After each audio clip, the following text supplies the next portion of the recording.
Straight ahead on 12 News, unique perspective on a championship. They had their champagne, spraying everyone with champagne. I got soaked with that. A Maple Grove player who has grown up with the Lynx. Plus, a different type of teaching challenge. Why it's difficult for language immersion teachers to get training. But first, a focus on jobs and veterans. Why it's not always easy for vets to match their skills with a career. 12 News starts right now.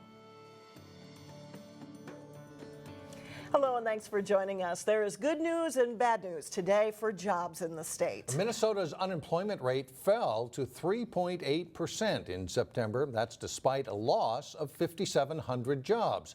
Still, unemployment in Minnesota is well below the national rate. In the Northwest Metro, all cities where the numbers are tracked also showed improvement. Brooklyn Center is down to 4.6% and Maple Grove dropped to 3%.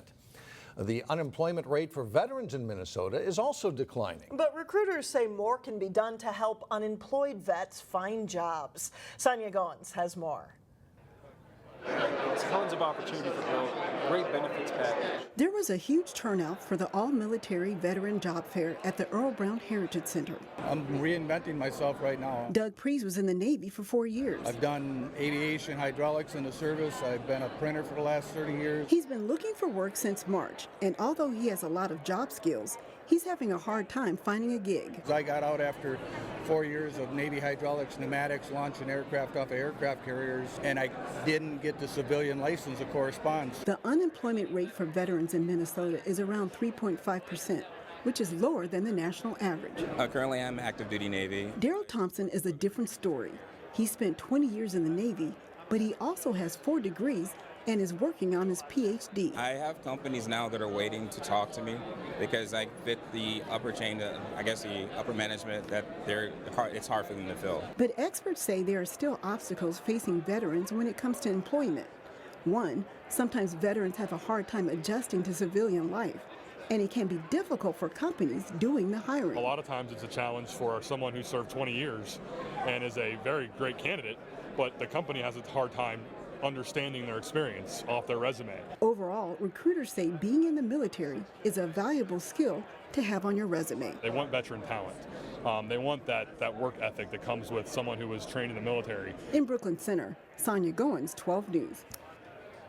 New ownership is helping to breathe new life into an older Brooklyn Park shopping mall. Brookdale Crossings recently had a number of code violations, but city officials say under new ownership, those problems are being taken care of.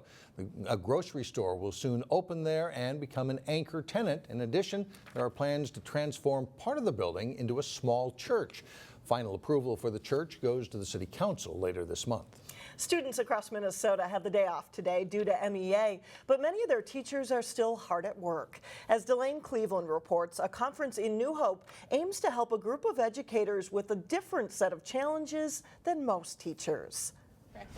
But it has each of those criteria. School may not be in session, what communication strategies, yet for this group of educators and administrators, the learning never stops. We call it our main event. Workshops are typical during MEA week. But what's not typical is that these teachers are all involved in schools with an emphasis on language immersion. I think a lot of people are under the impression that when you work in an immersion school, you're teaching the same curriculum, you're just teaching it in a different language. That's only part of the picture. In reality, these educators wear 2 hats. They play the role of elementary and subject area teachers, but they're also language teachers. We don't have any kind of professional training program in Minnesota that actually prepares teachers to teach in language immersion schools. No training program means that this annual event is one of the few places where these teachers, such as Mary Seifert and Carla Ballistri, can get help. Immersion programs have grown throughout the years, and education has changed, and here is a setting where we can learn, share ideas and struggles. We have to collaborate in order to feel like we're not on our own island, and together we're better, and together we can share stories regardless of the language as to how we can teach language with content. It's all about sharing stories about what works and what doesn't, all in an effort to help students become global citizens. It's a win-win situation. In New Hope, Delane Cleveland, 12 News.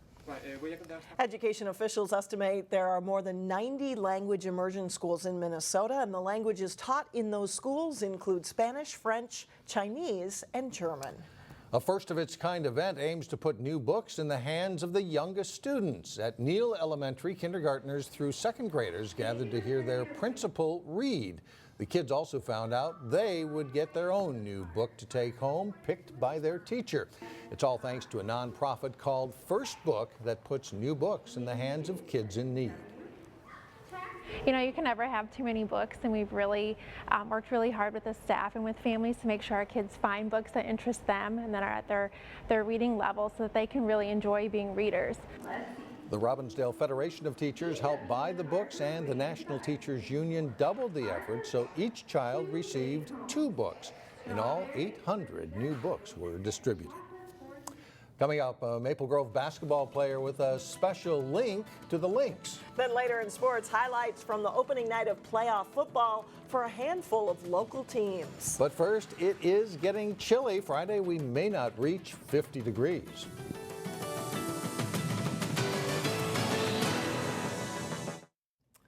Minnesota is toasting the Minnesota Lynx today. That's right. The Lynx won the WNBA championship Wednesday night. And as Eric Nelson found out, a Maple Grove high school student literally got to soak it all in. The Minnesota Lynx created quite a buzz at today's Timberwolves Lynx basketball camp in Maple Grove. I was so happy. Just hours after winning their 3rd WNBA title in 5 years, It's just really amazing. the campers were thrilled to be playing in the land of Lynx. It's very nice to have somebody to look up to in my sport. Success at any level is fun, and when the girls can see that, makes them want to keep working hard so they can get there someday. Camp instructor Mackenzie Barta has a link to the Lynx. I know them pretty well because I've been around there since I was 7 years old. Mackenzie, who plays for Maple Grove, is a Minnesota ball girl. She was at the series-clinching win against Indiana. It was incredible. I mean, it's not really words to explain it, just pure joy. Mackenzie was an eyewitness to hoops history and got an up-close look at a newly minted dynasty. They're great role models, and I owe a lot of my basketball stuff to them because I've grown up around them, watching them play. Mackenzie was part of the post-game celebration and even got a champagne bath. I got soaked with that, so it didn't smell very good, but took a lot of pictures with the trophy, just lots of hugs, lots of smiles, all that kind of stuff. Mackenzie's father, Chuck Barta, is the trainer for the Minnesota Lynx. Mackenzie is also a pretty good player herself. Next year, she's off to Harvard on a basketball scholarship. In Maple Grove, I'm Eric Nelson, Channel 12 News. Mackenzie is going to the Lynx title parade on Friday in Minneapolis. Her father, Chuck, will get a championship ring. All in the family there. Quite an experience. Very neat. Yep. Coming up, she is passionate about science, and we'll meet her in today's Standout Students. And up next in sports, the race is on at the lake and Northwest Suburban Conference cross-country meets. Jason Melillo is in next. Jason Melillo with sports. A good night for a little run, and this is a meet that matters, isn't it? It sure is, yeah. You know, it comes down to there's 3 big meets in cross country kind of when we get to the end of the regular season. It's conference and then section state, so this is the first big one for them. We're heading down the stretch run of the season for local cross country conference championships. We're on the line for many teams on Wednesday. At the Lake Conference meet, Wayzata's Jarrett Carpenter is the top-ranked runner in the state. Hopkins' Owen Haft is number 2, and that's how they finish as Carpenter takes gold for the Trojans with a time of 15 minutes, 16.87 seconds. Haft isn't far behind with a time of 15 minutes, 22.68 for the Royals. Hopkins' Seth Eliason is 4th as the Royals win the team title. The girls running the same distance as the boys, 5,000 meters for the first time this year, and Minnetonka's Sophie Witcher is the first conference champion at that distance with a time of 18 minutes, 20.94 seconds. Hopkins' Renee Anderson is 2nd, and Wayzata's Michaela Keller-Miller takes 3rd place, followed by a trio of Edina runners as the Hornets win the team title. Hopkins wins the boys' title with 33 points, 10 ahead of Edina. Wayzata is 3rd, followed by Minnetonka and Eden Prairie. Edina is 20 points ahead of runner-up Minnetonka on the girls' side. Wayzata is 3rd, Eden Prairie 4th, and Hopkins 5th. Well, it's a much more crowded race for runners in the 14-team Northwest Suburban Conference meet. The boys are off for a second time after a restart because of runners falling. It's a two-man race at the end. Maple Grove Jr. Alex Miley gets the win, edging Reed Couric of Centennial by just over 2 seconds. Good race. Miley's time is 16 minutes 07 seconds. Totino Grace's Kevin Dado places third, 20 seconds back of Couric. Armstrong's Kyle Sweeney, is fourth. Elk River just edges Maple Grove for the boys team title by 3 points. Armstrong is fourth, Osseo 8th, Totino Grace 10th, Champlain Park 12th, Park Center 13th. On the girls' side, Armstrong is the runner-up to champion Anoka. Grace is 6th, Maple Grove 8th, Osseo 9th, Park Center 11th, Champlain Park 13th. Blaine freshman Sarah Olson wins the girls' race. In girls tennis, two local teams matched up for a spot in the Section 5 AA final. Maple Grove and Wayzata meeting in the semifinals. At Baseline Tennis Center, Rachel Ellingson serves for Maple Grove at #1 singles. Sam Stevenson's return takes the point. Stevenson wins in straight sets. One doubles. Wayzata's Haley Bowden and Sydney Stern receiving serve. A good return sets up a volley winner. They beat Emily Benkowski and Allie Schmidt 6-1, 6-love. To #2 singles. Wayzata's Emily Reisman facing Victoria Epstein. Reisman will take the point with a nice backhand winner on her way to the win for the Trojans. Second doubles, Grace Jacobson and Erica Ferguson of Wayzata get the point and win over Melissa Erickson and Hannah Schmeling. Three singles is a good one. Wayzata's Ava Marco gets the point on her way to a win over Jenna Miller. Wayzata sweeps Maple Grove. They're facing Delano for the section title on Thursday afternoon. The football playoffs kicked off on Wednesday night for some of our local teams. After a strong regular season, Park Center hopes to make a playoff run. The Pirates taking on Minneapolis Southwest in Section 5, 5A. After Southwest goes up 2-0 on a safety, Amani Hooker scrambles and finds Kyle Sonnenbrich for the touchdown, and it's 8-2 Pirates. Second quarter is the Tyshonen Brooks show. Carl Altenberg hits Brooks on the quick out pattern. Brooks spins away, makes a cut, and he's gone. 69 yards for the score, his second of the game. Southwest quarterback is injured, and the Pirates make it tough on backup Devin Joyce. Brooks wrestles the pass away, somehow stays on his feet and scores. Park Center demolishes Southwest 64-2. They get Cooper in the semis on Tuesday. Brooklyn Center opening the playoffs on the road against St. Paul Como. Como strikes first as Robert Adams looks downfield to a wide-open Donnie Ventrelli, covers 45 yards. Cougars up 6-0 after they missed the extra point. They score again on an even bigger play. Trayvon Clay has a big hole to run through, and then he turns on the afterburners. He races past the defense, 88 yards for the score, make it 13-0 St. Paul Como. Brooklyn Center gets something to cheer about in the second quarter as Chester Whaley steps up to avoid the rush and finds Sam Duncan for the touchdown. Makes it 26-8, but Brooklyn Center season ends 47-22. Como is the final. Providence Academy had a 5-3 regular season mark that earned the Lions a home game in the Section 2 3A quarterfinals. This was a good one. Providence hosting the Jordan Hubmen. Jordan leads 7-0, but Jack Hillen blocks the punt. It takes a nice big hop for Dominic Miller to scoop it up and score. Providence ties it up at 7-7. Second quarter, Henry Van Dellen has time to survey the field. He floats a pass to Josh Dart in the back of the end zone, 14-7 Lions.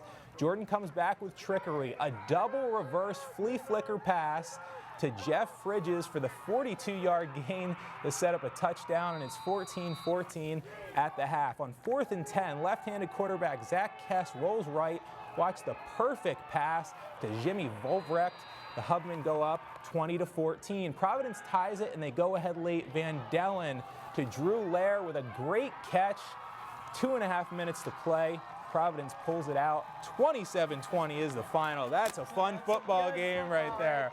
That's a great precursor, hopefully a great playoff season to come. Right? That's a good one right there. Thanks, Jason. Yeah. Now to Local Vote 2015 and 2 more candidates running for the Brooklyn Center School Board. And all 4 people are on the ballot for 3 available seats. And today we hear from Ruthie Dallas and Erica Schultz. Hello, my name is Erica Schultz. I've lived in Brooklyn Center for the last 12 years. I was inspired to run for a school board position after getting involved in the district's strategic planning process. During that process, I learned how important it is to continually strive to better our districts for all students, teachers, parents, and community partners. As a parent of 2 Earl Brown students, I find it imperative that all students are equipped with a proper education and life skills in order to succeed. My focus, if elected, would be concentrated on helping to implement the district's new strategic plan. I certainly would appreciate your support on Election Day, Tuesday, November 3rd. I look forward to serving on the Brooklyn Center School Board. Thank you. Hello, I'm Ruthie Dallas, and I've been a resident of Brooklyn Center for 39 years. I'm an equity advocate and believe in inclusivity of people from all diverse cultures. Join me in reducing this high rate of discipline disparities in public education. With the majority of Brooklyn Center students being students of color, now is the time to act in making a transformation. I want to engage students and families in a compassionate way so we will have no disposable children. I'm a collaborative and truly a servant leader. I want to be part of helping prepare students in a changing community and for a changing world. Vote for me, Ruthie Dallas, in creating and leading this transformation in the Brooklyn Center School District. And we'll be right back. This week's Standout student seems to excel in just about everything. Neil Persley introduces us to West Lutheran High School senior Laura Studanski. West Lutheran High School senior Laura Studanski does well in her literature class. I'm really passionate about learning and acquiring as much knowledge as I can. She also excels in chemistry, math, and extracurricular activities. I especially love science, and I'm just very passionate about it in every way. So that's why I want to do chemical engineering. She's always been a participant in everything that we offer here. And as time has gone by, she's gone from participant and teammate to leader of basically everything that she does here. Academically, Laura carries a 4.08 GPA. Now, how do you have a grade point average better than perfect? I have some grade bumps from the harder classes, but I usually keep all A's. A snapshot of Laura Studanski's life will leave you exhausted. She's on the volleyball, basketball, and softball teams, and she participates in drama productions. I'm in our traveling choir, which is Western Accents. Laura also performs in the band. She's her senior class president, student council president. NHS, National Honor Society president too. I'm sure I forgot something. That's probably about it. Laura enjoys the atmosphere at West Lutheran and says it's a good place to live out her faith. Everything that we do, we're doing it to glorify God. So when we're in sports, we're always praying before games and reminding each other that we're doing this because God gave us gifts to do so. And when we're doing academics, we're doing it to show the knowledge and wisdom that God has given us. Right now, Laura's deciding between 4 different colleges for her pursuit of a chemical engineering degree. I've been wanting to do something like chemistry and science since like 6th grade, and I know that that's what I'm going to do. That's Neil Persley, and we'll see you tomorrow.